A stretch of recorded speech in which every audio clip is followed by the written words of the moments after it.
अस्सलाम वालेकुम। गुज़श्ता वीडियो जब मैंने असहाबे कहफ पे वीडियो बनाई थी तो मैंने एक सवाल किया था कि असहाबे कहफ के ना नाखून बड़े ना उनके बाल बड़े और ना उनके कपड़े खस्ता हुए। कपड़े खस्ता खैर मैं बता चुका था कि सूरज की रोशनी नहीं थी पड़ रही, और ना उनका कुत्ता, क्या वो भी इमोर्टल था?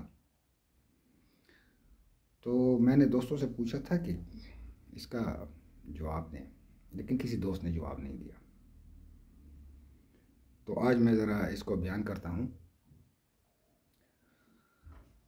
इन चंद नौजवानों ने, सूरह कहफ की आयत नंबर 10, इन चंद नौजवानों ने जब गार में पनाह ली तो दुआ की, ए हमारे रब, हमें अपने पास से रहमत अता फरमा और हमारे काम में हमारे लिए राह याबी को आसान कर दे। अब इस आयत में कई चीज़ें हैं देखने वाली। एक तो आदमी जब खौफ से भागता है तो वो कोशिश करता है कि दूर से दूर कहीं चला जाए, और फिर अगर कहीं छुपता भी है तो उसकी कोशिश होती है कि जागता रहे, ताकि अगर कहीं से दुश्मन आ रहा हो तो दुश्मन की आमद का पता चल जाए और अपने आप को महफूज बना सके उनसे। लेकिन यहाँ पे असहाबे कहफ फरमा रहे हैं, अपने पास से रहमत अता फरमा और हमारे काम में हमारे लिए राहयाबी को आसान कर दे। अब बहुत सी बातें हैं इसमें। क्या असहाबे कहफ इससे पहले भी सोते रहे हैं? जब उन पर कोई ख़तरा आता था तो वो कहीं जाके छुप जाते थे और सो जाते थे, और आखिर उनका काम वक्त का कम होना ही उनके काम में राहयाबी थी। इन्हें सोना, सैकड़ों साल तक सोना उनके लिए राहयाबी थी। और तीसरा कि अल्लाह ताला से वो दुआ मांग रहे कि हम, तो ये तो ऐसे ही है कि जब कोई आदमी कोई बहुत ज़्यादा स्किल भी रखता हो तो फिर भी जब उसका कहीं मुकाबले का होता है या खौफ की जगह होती है, कोई बेइज्जती की जगह होती है कि अगर मैं अपने स्किल में नाकाम हो गया तो बेइज्जती होगी वगैरह, तो फिर वो बड़ी आजिज़ी से अल्लाह ताला से दुआ करता है। तो यही सूरत असहाबे कहफ की भी थी। यानी इस आयत से हमें ये समझ आती है कि असहाबे कहफ को जब भी ख़तरा महसूस हुआ तो वो कहीं जाके छुप गए और सो गए। अब उस सोने से उनमें उनको क्या फ़ायदा हासिल होते हैं? तो अल्लाह ताला फरमाते हैं आयत 11 में, बस हमने उनके कानों पर गिनती के कई साल तक पर्दे डाल दिए। अब यहाँ कानों पे पर्दे डालने का जिक्र है, कई साल तक पर्दे डाल दिए। अब जो इनके सोने की वजह है ये आएगी आयत 18 में। आप ख्याल करते हैं कि वो बेदार हैं, हालांकि वो सोए हुए थे। यानी देखने वाले को ऐसी नज़र आता है जैसे वो जाग रहे हैं, लेकिन वो सोए हुए हैं। ऊपर आयत में आया कि कानों पे पर्दे डाल दिए, यहाँ पे सोने का जिक्र आ रहा है।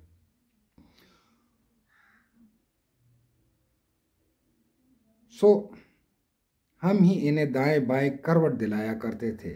हाँ, ये बड़ी अहम चीज़ है। अब अगर एक आदमी सो रहा हो तो करवट खुद लेता है। यहाँ पे अल्लाह ताला क्यों करवट दिला रहे थे? इन सारी चीज़ों को आगे बयान करूँगा। फ़िलहाल ज़रा सवालात रख दूँ आपके सामने।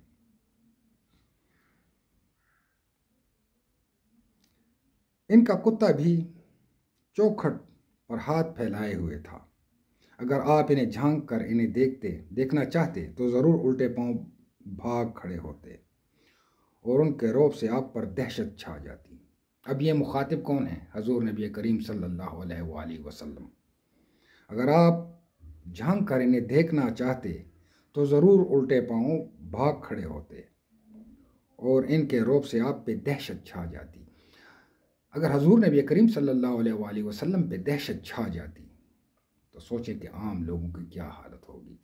इसीलिए असहाबे कहफ जब खौफ की हालत होती तो वो सो जाते थे, उनकी दहशत की वजह से। फिर उनके कोई करीब नहीं था आता। और अगर फ़र्ज़ करें कोई बाहर पहरे लगा के बैठा भी है कि असहाबे कहफ जब जागेंगे तो हम इनको पकड़ लेंगे, तो वो तो नस्लें गुजर जाएंगी। 300 साल तक कौन पहरा देगा? कितनी नस्लें पहरा देंगी?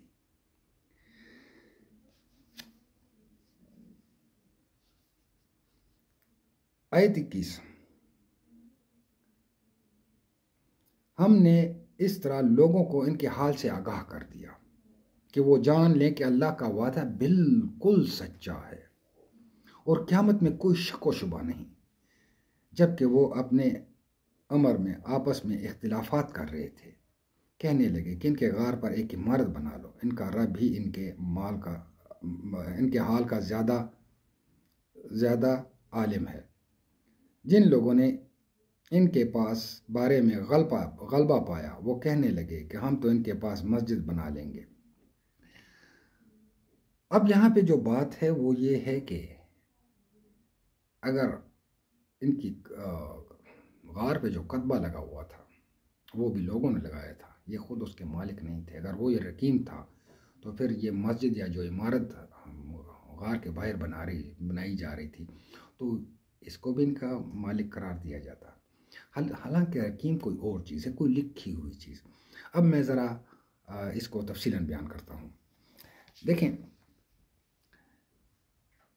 जब इदरीस अलैहिस्सलाम ने असहाबे कहफ को एक ड्यूटी सौंपी तो उस तरह उनकी हिफाजत भी करनी थी।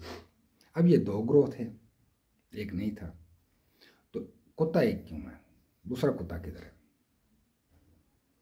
हो सकता है कई ग्रोह हों, लेकिन कुरान पाक में चूंकि दो ग्रोह कहा गया तो हम यहाँ दो ग्रोह की बात करेंगे। तो दूसरे ग्रोह का कुत्ता किधर है? ये कुत्ता तो उनके लिए एक मॉडिफाइड स्पीशी था, ये भी हम मॉडल था, और इसमें भी वो खसूसियात थी म्यूटेंट वाली जो इनमें डाली गई, इदरीस अलैहिस्सलाम ने डाली, ताकि ये आने वाले ज़मानों में अपनी हिफाजत कर सके, ये कुत्ता इनकी हिफाजत कर सके। तो अब सोचने वाली बात ये है कि ये हब्से दम करते थे? नहीं, हब्से दम नहीं थे करते। ये अपनी एनर्जी को मुकम्मल तौर पर रोक लेते थे, बिल्कुल स्टॉप कर लेते थे। इनकी एक कैलोरी एनर्जी भी इस सोने में ज़ाया नहीं थी होती, इसीलिए बिल्कुल बेहस हरकत हो जाते थे। इसीलिए अल्लाह ताला फरमाते हैं कि हम इनको करवट दिलाया करते थे, यानी ये करवट नहीं थे ले सकते। ये करवट इसलिए दिलाते थे ताकि इनको, जैसे मरीज़ को बेड सोर हो जाता है एक ही जगह लेटे लेटे, तो इनको ये ना हो कि इनको कोई ज़ख्म वगैरह लग जाए। और कुत्ते का आपने देखा होगा कि कुत्ते की गिल्टियाँ पड़ जाती हैं। कुत्ते को इसलिए करवट नहीं दिलाएगी कि उसकी गिल्टियाँ पड़ जाती हैं। जैसे ऊँट के सीने पे आपने देखा हो, घुटनों पे और सीने पे, तो जिस जगह बैठते हैं तो वहाँ उसके गोमड़ सा बना होता है, तो इसकी गिल्टियाँ बन जाती हैं, जिसकी वजह से उसके लिए बैठना आसान था। लेकिन इंसान के लिए ऐसा गिल्टियाँ नहीं बनी होती, तो उसके लिए करवट दिलाना उसको ज़रूरी होता है। तो इसलिए अल्लाह ताला उनको करवट दिलाया करते थे। अब इदरीस अलैहिस्सलाम ने इनको वो खसूसियत अता की कि ये अपना फंक्शन मुकम्मल तौर पर रोक लेते थे, अपने बॉडी का फंक्शन। इसलिए ना उनके नाखून बढ़ते थे, ना उनके बाल बढ़ते थे। इसलिए जब वो जागे तो उसी हालत में थे। चूँकि सूरज किसी और तरफ से जा रहा था तो उनके कपड़े खस्ता नहीं हुए। और दूसरी बात यहाँ पे एक ये है कि इनके सोने की वजह से इनकी शख्सियत के गिर्द कोई ऐसी मैग्नेटिक फील्ड बन जाती थी जिससे उनमें बहुत ज़्यादा रोब आ जाता था, बहुत ज़्यादा दहशत छा जाती थी किसी भी देखने वाले पर। और यही दहशत और रोब जो था, यही इनका हथियार था कि कोई इनके करीब नहीं था आ सकता। अब यहाँ पे एक बात और है कि इनकी कौम, अब कौम की क्या तारीफ़ है? कौम की तो कई तारीफ़ें हैं। हज़ूर नबी करीम सल्लल्लाहु अलैहि वसल्लम ने फरमाया कि मिल्लत इस्लामी और मिल्लत कुफरिया, दो कौमें अलहदा कर दी मज़हब के लिहाज से। यानी मुसलमान अलहदा कौम है, काफिर अलहदा कौम है, चाहे वो ईसाई हो, यहूदी हो, कोई भी किसी भी मज़हब से मसलक से ताल्लुक़ रखते हों। लेकिन कौम का एक और तारीफ़ भी है, जैसे कि लूत अलैहिस्सलाम इब्राहीम अलैहिस्सलाम के भतीजे थे। वो जब समूरा की बस्तियों में आए तो वहाँ बुदोबाइश अख्तियार कर ली, इसलिए वो उनकी कौम हो गई। इसी तरह पाकिस्तान में ले लें। अब पाकिस्तान में नस्ली एतबार से पठान अलहदा कौम है, बलोच अलहदा कौम है, लेकिन पंजाब की सरजमीन की वजह से जो वहाँ पे जाता है तो वो उस कई अक़वाम को मिल के पंजाबी कहते हैं। तो अगर आप कोई दुनिया के किसी भी हिस्से का कोई फ़र्द आके पाकिस्तान की नेशनैलिटी लेता है तो उसको पाकिस्तानी कहेंगे। तो इसी तरह ये जब कि जिस ज़माने में ये जागते हैं और जिस कौम में जाके ये बुदोबाश इख्तियार करते हैं तो ये इनकी कौम होगी। इसीलिए इन्होंने कहा कि हमारी कौम।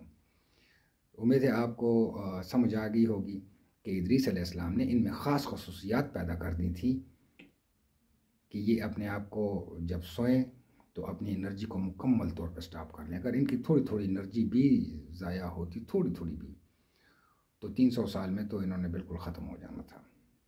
इसीलिए अल्लाह ताला इनको करवट दिलाते हैं। ये भी अल्लाह ताला की इनके साथ मेहरबानी है, अल्लाह ताला की मदद शामिल हाल है इनके। और कुत्ता भी ख़ास मॉडिफाइड स्पीशी है। इससे ये पता चलता है कि ये जो दो ग्रोथ है, इन पे जब आफात आई तो डीएनए के हिसाब से तो इनकी मौत नहीं थी, लेकिन हादसे की वजह से इनकी मौत थी। तो शायद किसी एक ग्रोह का कुत्ता किसी ज़माने में ज़ाया हो गया हो। इससे पता चलता है कि ये बड़े आलाम और मुश्किलात से गुज़रे हैं ये असहाबे कहफ। फिर दो ग्रोह इकट्ठे हुए, लेकिन कुत्ता एक था। वस्सलाम। उम्मीद है तसल्ली होगी।